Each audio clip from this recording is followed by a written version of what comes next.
Muy bien. Empezamos entonces. Cristalización y precipitación. Vamos a darlo lectura para poderlo explicarlo. Dice cristalización y precipitación. La cristalización se emplea para separar un soluto sólido disuelto en un disolvente. Como por ejemplo, mira, ¿para qué se separa? Para separar soluto sólido de un disolvente. Por ejemplo, el sulfato de cobre disuelto en agua. Ya, el proceso acá te está explicando. Primero se calienta suavemente la disolución, ahí está, suavemente la disolución para concentrarla y después se filtra, ¿ves? Después se filtra para eliminar las posibles impurezas. El filtrado se recoge en un cristalizador, ahí está. ¿Qué es un cristalizador? Es un recipiente de cristal ancho y bajo. Se deja enfriar y reposar, ahí está. De ese modo el líquido se evapora y el sólido aparece en el fondo, ¿entiendes? En el fondo del recipiente en forma de cristal. Se trata de un método habitual para obtener sólidos cristalinos, ¿no?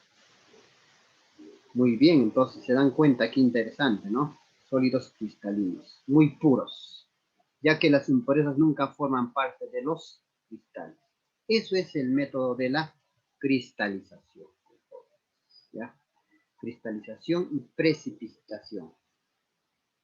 Y ahí lo tenemos, algo visto un poco más grande, cómo quedan los compuestos cristalizados. Ahora sí, vamos a ingresar a lo que es sistema químico. Así que atentos. Un sistema químico, jóvenes, un sistema químico, ¿no? Puede haber partes distintas, diferenciados por uno o más propiedades. Cada una de estas partes se llama fases, ¿ya? Entonces acá te vamos a dar un gráfico para que puedas diferenciar. Entonces, esto es un sistema químico. En un sistema químico va a ingresar la temperatura, ¿no? El punto de fusión, punto de ebullición, etc. El envase. Entonces, el límite. Entonces, por ejemplo, acá ves, ¿no? Una fase, algo sólido, entonces la fase sólida, y este es el líquido, es la fase líquida. No te olvides eso. Esto solamente son las partes, pero para los ejercicios necesitamos este ejemplo, que lo tengas en claro. 3 ejemplos para que esté claro de la diferenciación de fases y componentes. Por ejemplo, ahí tú ves, en el agua y el aceite son líquidos, ¿no? Que no se juntan. Entonces, se nota con claridad que el agua y el aceite hay dos fases. Entonces, dos fases líquidas. Entonces, en esa mezcla vemos en agua y aceite, vemos dos fases, ¿no? Dos fases. Y de acuerdo a las dos fases se puede llamar difásico, no se olvide. Difásico, un nombre mucho más. ¿Ya? Entonces, ahora de los componentes. ¿Qué son los componentes? O sea, ¿quiénes lo conforman? Y acá el que lo conforma es aceite y agua. El aceite es 1, agua es 2. Entonces, aceite y agua habría dos componentes.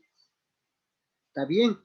Y eso su nombre sería compuesto binario, porque hay dos. Si queremos poner nombres, ¿ya?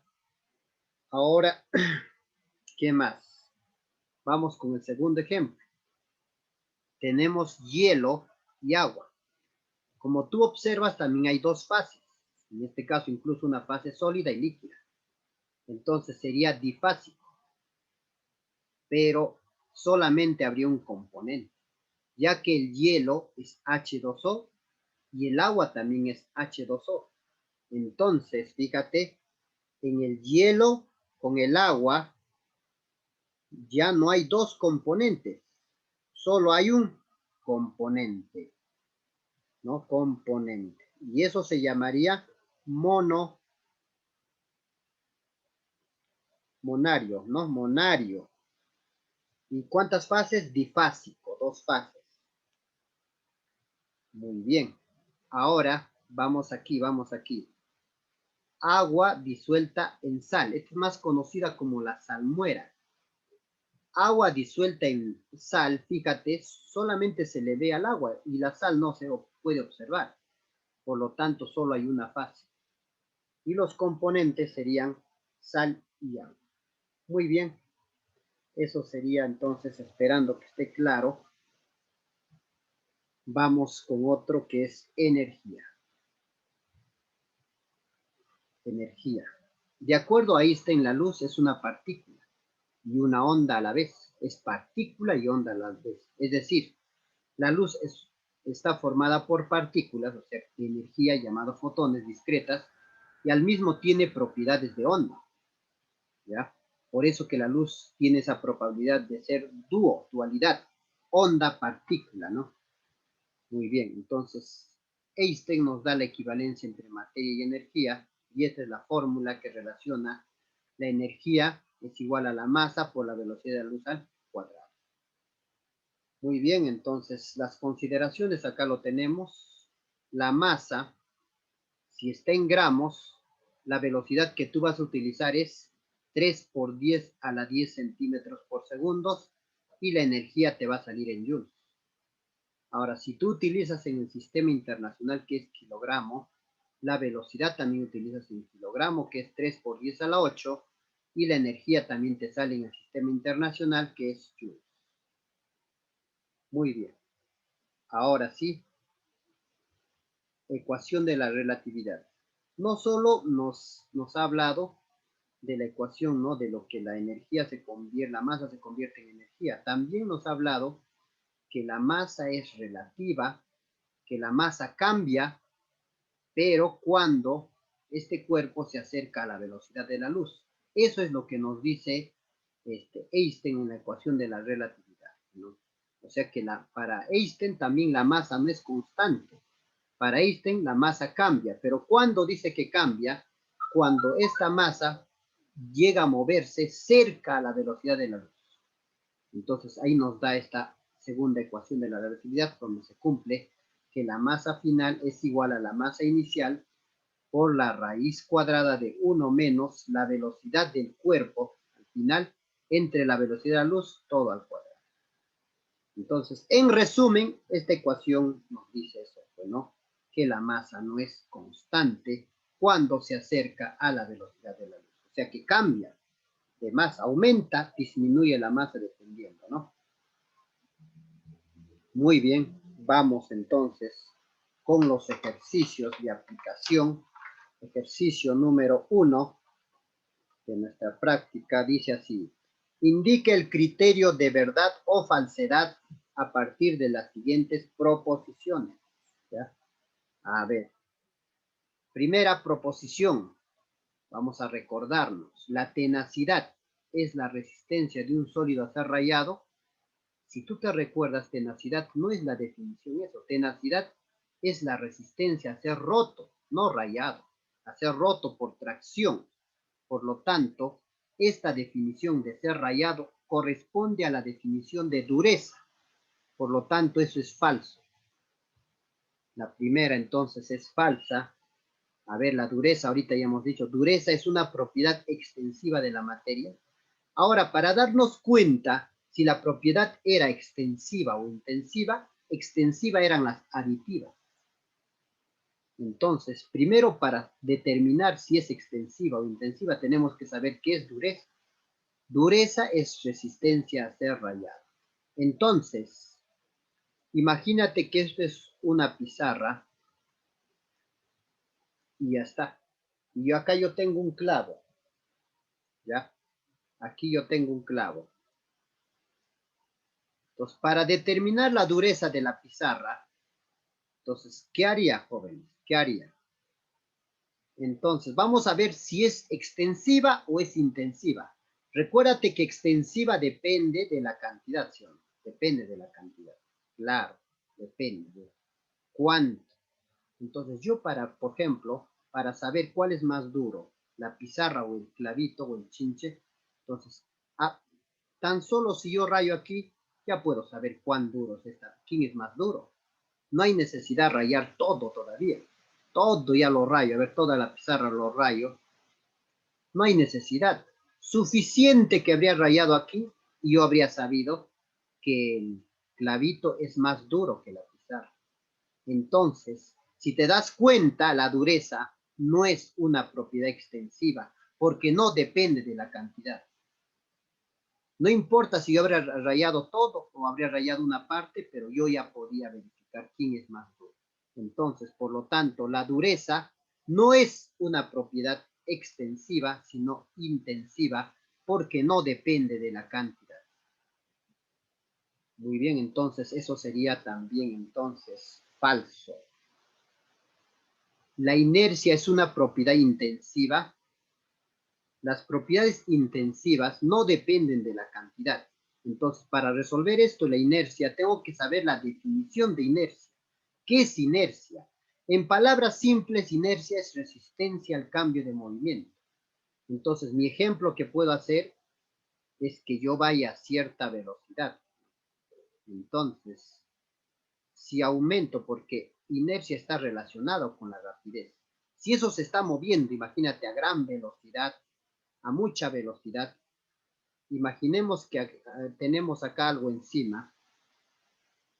A ver, se va a notar. Si yo voy lento, porque la intensiva no cambia, la extensiva sí cambia al aumentar esto. A ver, si yo voy lento, estoy yendo lento y de pronto me detengo, ¿qué va a pasar? Este va a llegar a caerse, pero lentamente se cae. Pero ¿qué pasa si aumento la velocidad? Ahora la velocidad de 5V ya. Ya no es V nada más, de 5V, más rápido ya. Y de pronto me detengo, ¿qué va a pasar? Se va a notar claramente que hasta el televisor va a salir volando. ¿Cambia o no cambia? Sí cambia. Entonces, cuando hay cambio, al aumentar la cantidad, porque las extensivas son aditivas, entonces la inercia es una propiedad extensiva, porque aumenta. Entonces, por lo tanto, no es una propiedad intensiva, también esto es falso. Falso también, entonces, la alternativa 3. 4. La alternativa 4. A ver, ¿qué nos dice? Al triturar una molécula de cal viva, pues triturar hay que saber qué es triturar, profesor. Triturar es un método físico, nada más. Y si tú te recuerdas la teoría, al cuerpo, por un método físico es triturar, lo único que consigo es partícula. No puedo llegar más. Nada más hasta partícula, nada más se puede llegar por un método físico. No puedo llegar más. Ya entonces, al triturar una molécula de cal viva, ¿se puede obtener átomos de calcio e hidrógeno? Imposible. Ni con un medio químico. Con un medio químico voy a llegar a moléculas, ¿sí o no? De moléculas recién podría llegar átomos. Acá todavía falta, pues no, entonces el proceso entonces recontra falso, falsazo, se pregunta también. Falsazo, entonces la 4 también. Acá el truquito estaba reconocer esa palabra triturar, ¿qué método era? Era un método físico, y por método físico, a lo mucho que se llega es a moléculas, ¿no? Si es molécula, lo vas a seguir siendo molécula. Falso, falso, todo falso. Clave, la clave, la E no es, pues la E no es. Dice así, tomando en cuenta la cantidad de propiedades intensivas. Recuérdate que las intensivas no dependen de la cantidad. Vamos a ver quiénes son intensivas. A ver. Presión del gas. La presión será intensiva o extensiva. Eso es lo que queremos analizar. Entonces tenemos que entender qué es presión, ¿no? Presión está relacionado con la fuerza y una determinada área. Entonces, fuerza que se aplica, ¿no? a un determinado cuerpo. Entonces, analicemos, a ver. Vamos a analizar con un ejemplo. A ver. Si yo aplico poquita fuerza, 5 newtons de fuerza, y si yo aplico, a ver, exagerando, 500 newtons de fuerza, o para que entiendas, incluso te puede hacer con un, a ver, alguien con un taco que te quiera pisar, y ahí está, con su zapato taco ahí,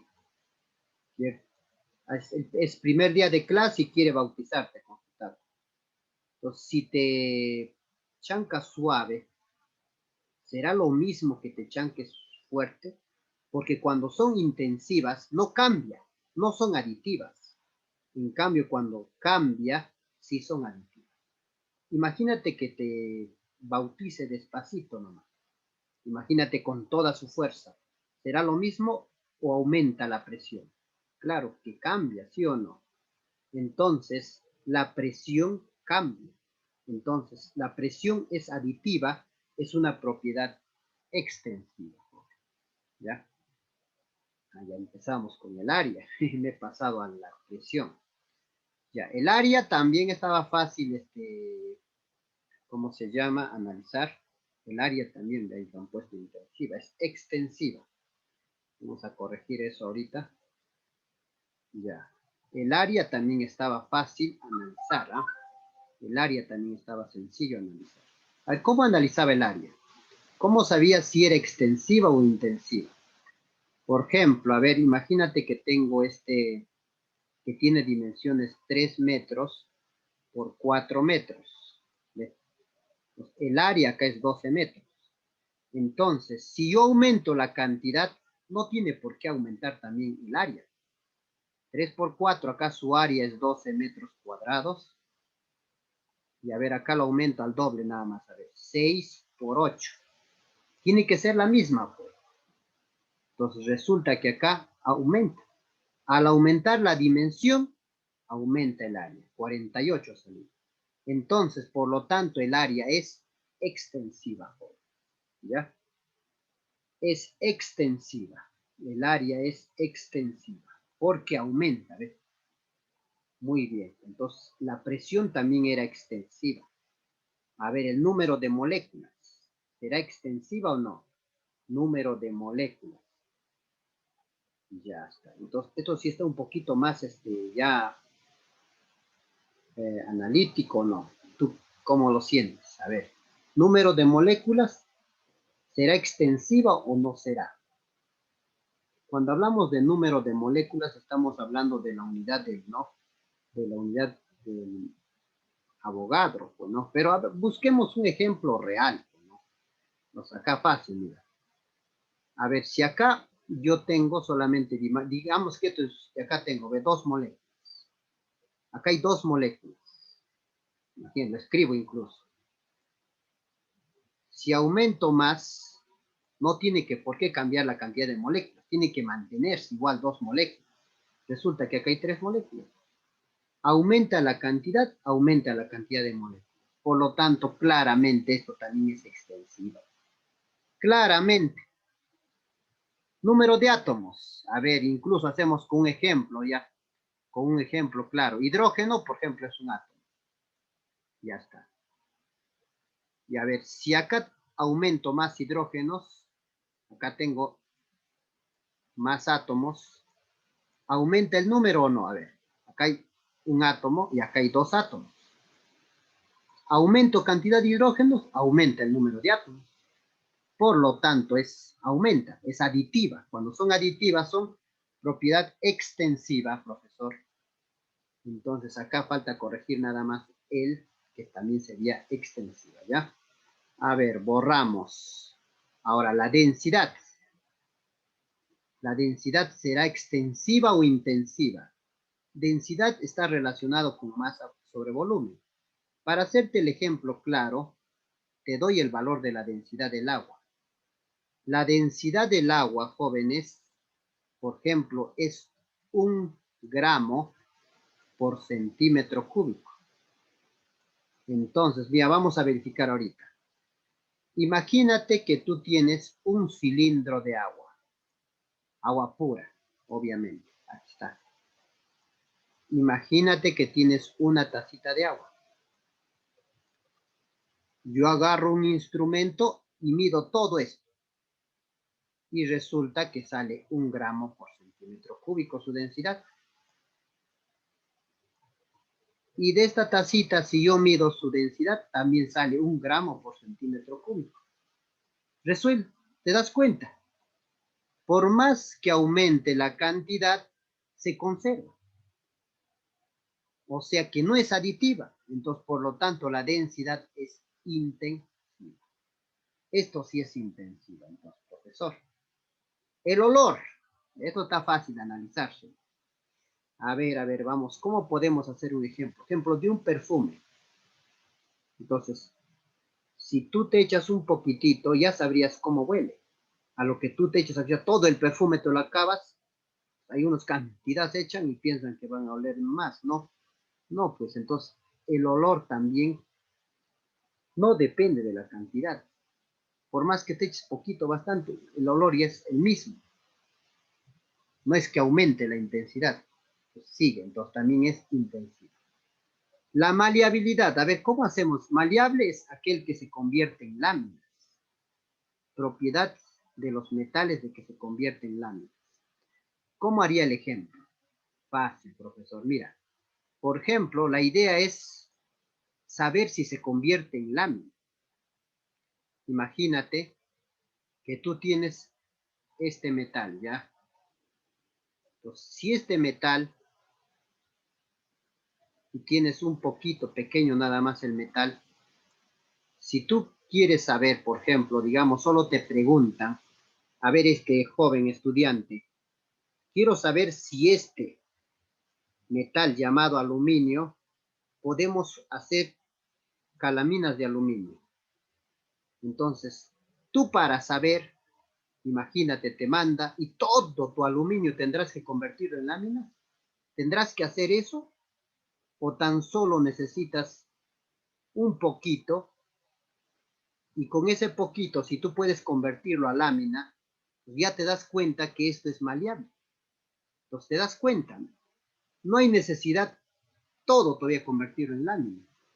Basta que algo pequeño lo conviertes en lámina, ya sabrías que este material, este metal es maleable, que se puede convertir en lámina. Por lo tanto, la maleabilidad también es intensiva.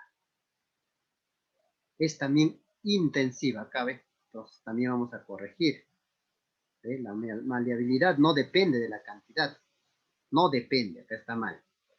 La temperatura también es intensiva, pues esto es mucho más fácil.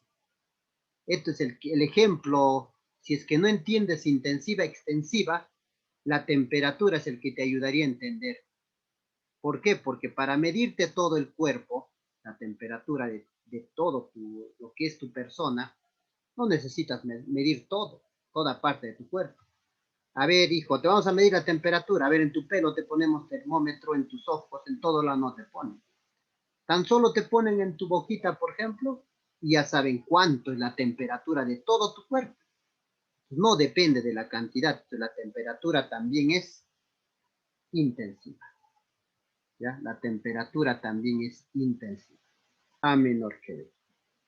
Problema número 3.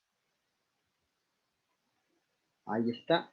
3. De acuerdo a la cantidad de mezclas. Ahora sí, mezclas. Entonces recuérdate que la característica esencial de una mezcla es que no tenía fórmula. Está fácil acá. Busquemos, a ver, el acero.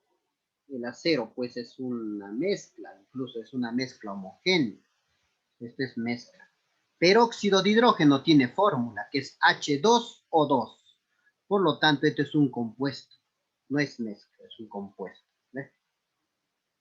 Gasolina no tiene fórmula, es una mezcla, ¿no? Vinagre, mezcla. Ahora de la columna B, el bronce pues es una mezcla. El latón es una mezcla.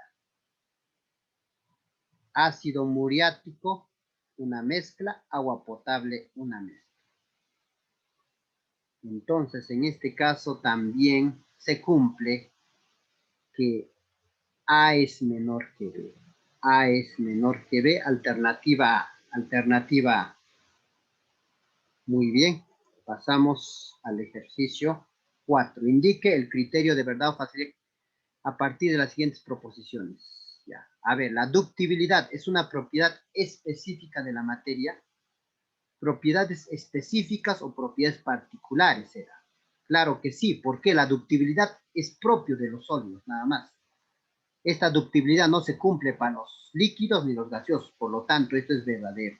Es una propiedad particular. Segunda, toda vaporización es un fenómeno de superficie. La vaporización, hay dos tipos, pues, ¿no? Hay uno que es por burbujas, y por burbujas es la ebullición. Hay otro que se da cuando se evapora violentamente, eso se llama volatilización. Ahora, cuando se da en la superficie, por ejemplo, esto se está refiriendo, por ejemplo, en un día soleado, está soleando un día, echa agua. Entonces, ¿qué va a pasar? Tipo vapor se levanta, ¿sí? Entonces, eso es vaporización en superficie. Entonces, eso es falso, ¿no? No es. No es la vaporización, no es un fenómeno en superficie, entonces. 3. La ebullición, ahorita he hablado, ebullición es cuando se forma burbuja. Y la ebullición de una sustancia será a cualquier temperatura, no, pues. Por ejemplo, la ebullición del agua es a 100 grados. Y así cada sustancia hierve a distinta temperatura. Entonces, por lo tanto, también es falso. Respuesta, verdad, falso, falso. Alternativa, enano. Problema 4, no, 5 ya. Respecto a los cambios de estado de la materia, indica lo correcto. Esto es fácil, pues, ¿no? A ver, del sólido hasta el gas directo, ¿no? Sólido a gas, sublimación directa. Correcto, pues, ¿no? Sólido a gas, sublimación directa, es correcto esta respuesta. Esto es ya, pues, nivel literal nada más. Pues no solo recordarnos, no hay que razonar nada, solo recordarnos. De sólido a líquido, a ver, cuando pasa del estado sólido a líquido, eso se llama fusión, sólido a líquido. Correcto, correcto, sólido a líquido, fusión. De gas a sólido, cuando viene de gas a sólido, que es lo contrario de eso, también se llama sublimación inversa y no es solidificación. Esto es incorrecto. Ahora, de líquido a vapor se llama vaporización. Claro que sí, verdadero, eso es correcto. Y de gas a líquido, bueno, en un punto bastante estricto de gas a líquido se llama licuación. De vapor a líquido, condensación. Pero a veces algunos autores lo consideran casi cercano, está, pues entonces sería correcto. ¿No? Incorrecto.